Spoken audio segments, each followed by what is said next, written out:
I know, if you're looking at this, you're just going, wow, what a crepit old man. But I'm feeling much better today. I'm CW. Let me move this. Sorry. I used to be graceful at this, but not anymore. So I'm here, BTH&T. Had a. I'm gonna be breathing on and off a little heavier than usual. Don't get your hopes up. Um, so for the most of you who know this is another adventure going on. 1 month of diagnosis with this pancreatic cancer. I've been to 3 hospitals, one twice, just to improve the stents. And the numbers, sorry, are are just not. They're going down, but very slowly, and they don't know why. They did kind of a last time I was in the hospital. I just got out yesterday, which is what is the date today? It's not important. I think it's the 12th. Yeah, it is today. Today's the 12th. Got out the 11th. They did a battery of blood work again. They reinstated. They took a stent out. They were certain it was deformed. They inserted for a better lack of a word, a balloon inside my common bile duct, inflated it so it would dilate, inserted a new um, stent, and he watched it for a couple minutes, and the doctor was happy that it was coming out. The following day, though, he didn't like the fact that the numbers were not coming down as quick as he would like. Kept me another night, and they're just going down a little bit. I don't know what that means. It's not at all idea. I know I have a history of it. When they did the little battery of tests, I don't think they thought I was sneaking booze into the hospital while I was there, but it was similar to what we used to call it ETOH, an ethanol test. We would paramedics would do it on the roadside just to see what they were working with. It turned out negative. So no happy days. But so I went to my local hospital, which is a very small hospital, and that was pretty good. Then I went to downtown Orlando, the big hospital, and they suck. Uh, they didn't know too many Indians. I mean, not Indians. Too many chiefs. I saw 5 doctors and between 5 doctors and 5 PAs. None of them could get on the same page. One, either the PA or the doctor. I didn't have a scorecard at that time, so it's kind of hard for me to tell. One doctor came in and said, "No, you could have a regular meal. They've already done the CAT scan." And then the PA, less than an hour, came in separate and said, "Nothing by mouth." What test did they do later? Go ahead. Any guesses? That's right. You're right, Charles. None. Zip. Instead, it was just a 17-hour torture in the ED. Oh yeah, they moved me to another place in the ED. I just filled out the survey. They're probably going to trash that. So, did your nurses or doctors check on you regularly every hour? No. They moved me and I didn't see them again for 6 hours.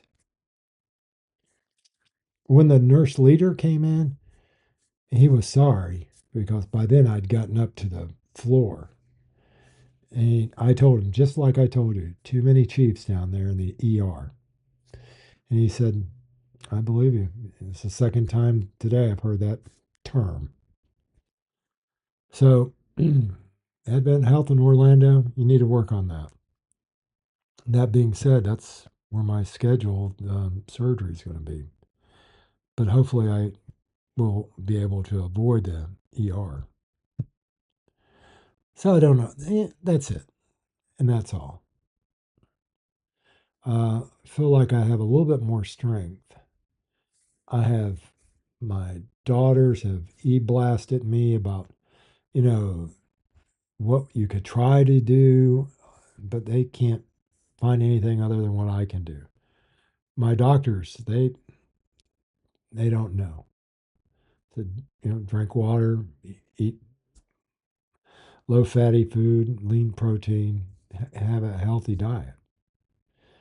It's kind of hard to have a healthy diet when you're in and out of the hospital. Although the food at my smaller hospital is much better. The food at the other place, I got no idea. I think I only had one meal and it was, eh, I can't even remember what it was. So, but my smaller hospital, yeah, I had meatballs and spaghetti and they were awesome. Now, granted, probably didn't have anything to eat, but that's not the point. So, one of the things you notice, still got a little jaundice. My color is better than my skin, I've been told. But got to constantly keep doing blood work. I'm just getting all kind. They're using my hands. That was another thing.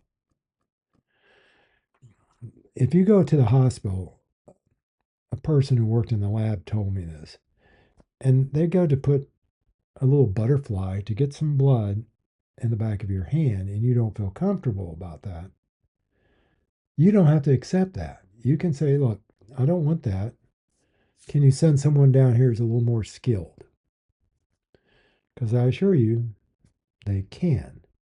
Now, I talked to a doctor about just a just a terrible thing. After the stents were replaced,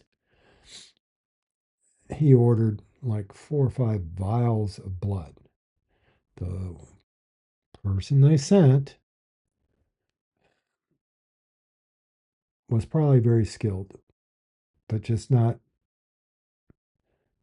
should be doing just paperwork now. Shouldn't be doing that. 19 minutes. That's how bad I timed it. 19 minutes to get blood out of the back of my hand using a butterfly. It's like doing crochet. 19 minutes. So I told the doctor, the hospitalist, I don't want that person doing that anymore. That sucked.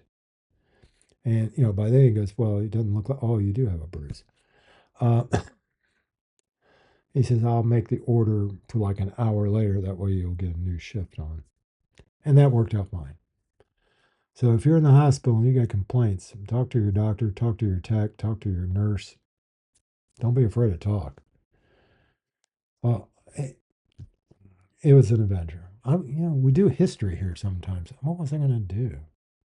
Oh, okay. You all know Todd, my friend.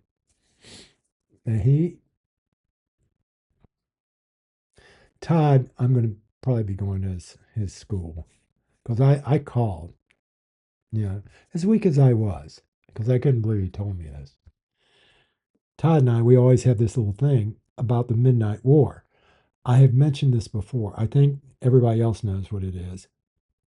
But there's a couple of coaches in Volusia County that don't know what it is. The Midnight War was a well, let me see. Uh, Andrew Roberts puts it best in his book, History of the English Speaking People Since 1900. And he talks about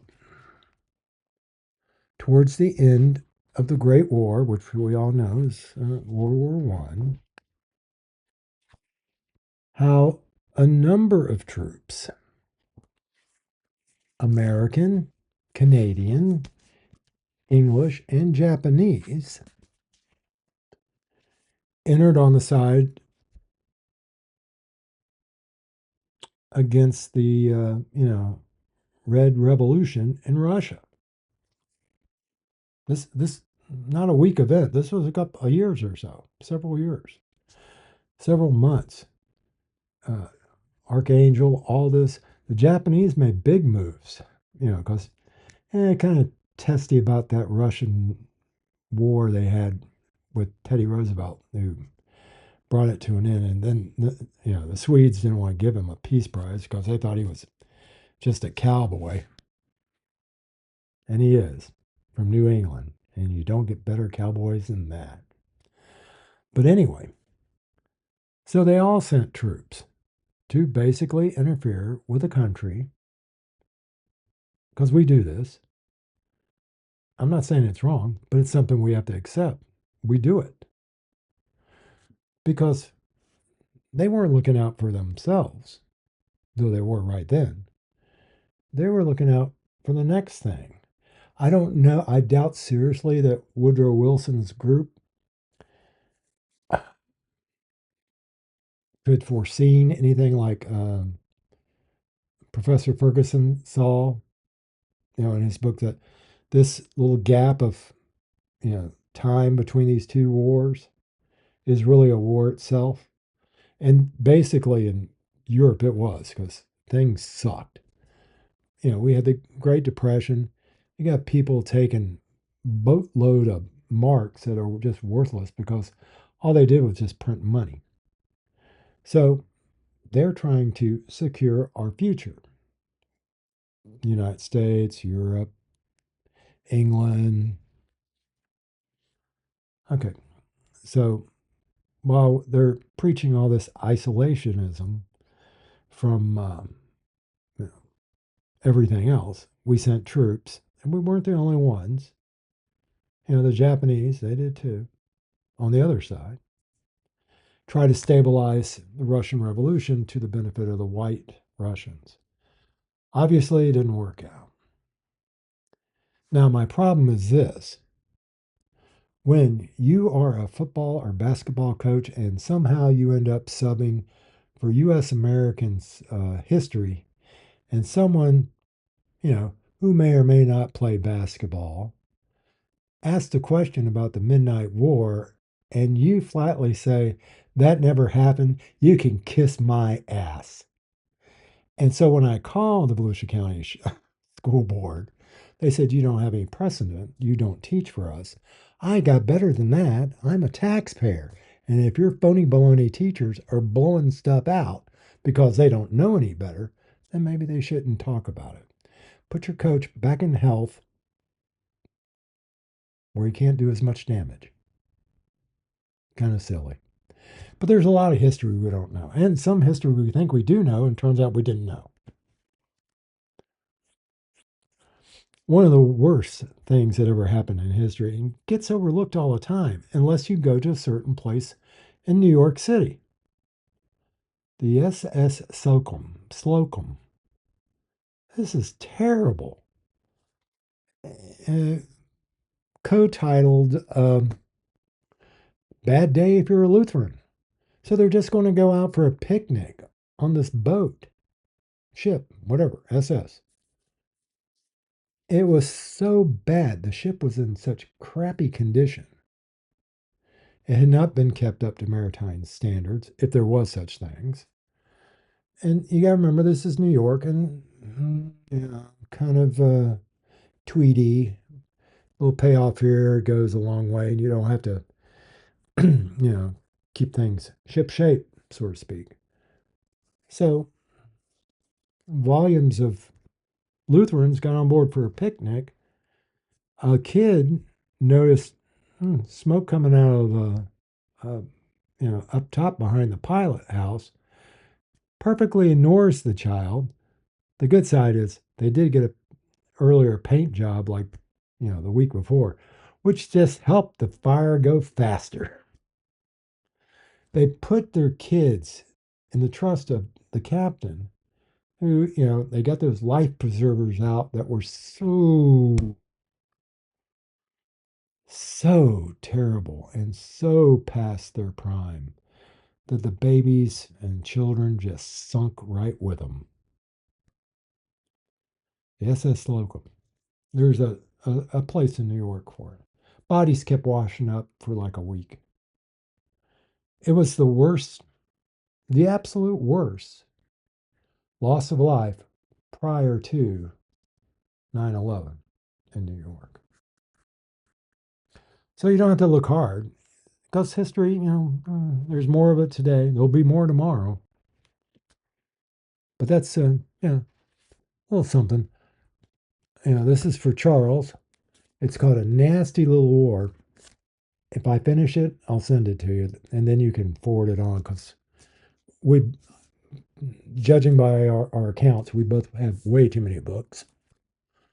But that's just something I wanted to get out. So I had to talk as best I can while I still have the energy. And I know a lot of you are saying, turn it off. No, I'm just kidding. It's not a point of us making mistakes as a nation. We have. The point is to learn from them. Um, yeah, we made a lot of mistakes as a nation, but you can't always blame it on men. You have to blame it on time. Environmentally speaking, yeah, we had slavery. Tearing down slaveholders' statues is not going to make that disappear. You should probably just go ahead and learn from it. There are more slaves now than there were then, but no one talks about that. In the Far East, Africa, East Europe. So, just something for you to regret. But we're human. Now, I'm not saying that's an excuse. The excuse is if we don't learn from our mistakes. After all, history is nothing more than an argument. Obviously, I'll argue about anything. All right. I'm getting tired. I had to make this. God knows where I'll be tomorrow. So, thanks for watching. Great to hear from you. I love your comments. I hope to get a little stronger every day. I will keep this channel updated. And there will be some days that I just speak out to my grandchildren. And you'll know. Todd, I promise you will not get suspended. But we'll see how that goes. But Todd, that other thing you were talking about, it's the book is called The Peril of Peace.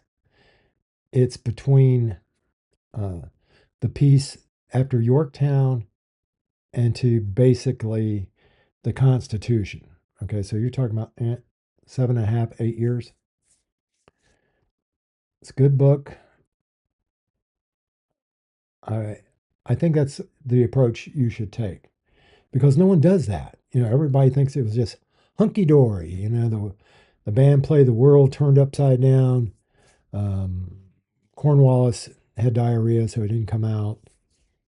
The French showed up, and everything was wonderful. It wasn't, but it was like that. We had those darn Articles of Confederation, which were worthless because every state, they print their own money.